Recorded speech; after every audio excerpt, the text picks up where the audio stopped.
Cette rencontre de concertation entre le ministère des Maliens de l'extérieur et la diaspora a pour but d'échanger sur les difficultés auxquelles sont confrontées la diaspora malienne afin de trouver une solution. Le but de cette rencontre, c'est d'échanger sur les questions de la migration. Vous savez que la migration est un sujet extrêmement sensible et qui aujourd'hui préoccupe pratiquement tous les pays, que ce soit les pays de départ, que ce soit les pays de transit et même les pays d'accueil. Tout le monde est préoccupé par la question.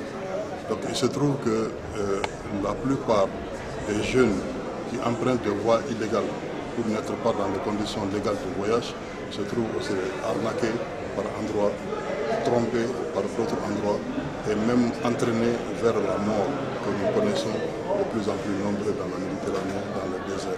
Donc aujourd'hui, il s'agit d'inviter l'ensemble des sensibilités de notre nation autour de cette thématique, de cette problématique, échanger, s'entendre sur les voies et moyens, partager les responsabilités entre nous pour que vraiment nous puissions gérer cette question de migration au mieux pour notre pays.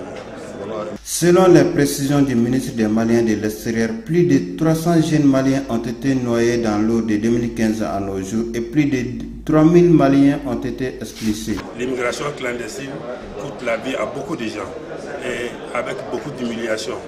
En tant que Maliens à l'extérieur, voyant ces humiliations et ces pertes de vue, nous avons décidé de nous réunir pour essayer de voir les moyens qu'on peut pour subvenir aux besoins des gens qui vont au dehors du Mali pour aller souvent qui ne connaissent pas.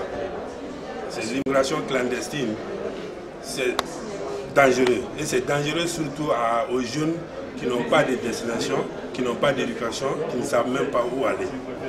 C'est pour cela que nous avons décidé de créer quelque chose, d'essayer de venir créer des centres de formation, de former les gens, essayer d'amener aussi les travaux des États-Unis. Beaucoup de travaux que nous faisons là-bas, nous pouvons les transporter ici pour qu'au moins les jeunes puissent avoir quelque chose et essayer encore d'amener des preuves de l'immigration clandestine, les gens qui ont souffert, la souffrance et l'humiliation, pour que les jeunes puissent comprendre que la vie seulement, ce n'est pas l'immigration. Tous les textes en la matière seront élaborés et l'accent sera mis surtout entre migration et développement. Migration et développement parce que nous savons qu'aujourd'hui, même si notre diaspora envoie beaucoup d'argent au pays, cet argent est presque consommé. Il faut arriver aujourd'hui à l'investir dans des projets productifs. Donc la migration est un atout, nous l'avons toujours dit, pour notre développement national. Les différentes expériences qui sont au niveau de notre communauté à l'étranger, j'ai vu parmi certains Maliens extérieurs des compétences avérées dans les domaines de leurs compétences. Donc il n'y a pas de souci en cela que vraiment nous puissions partager cet ensemble d'expériences et voir en quoi le gouvernement peut être mieux outillé pour conduire vraiment cette gestion.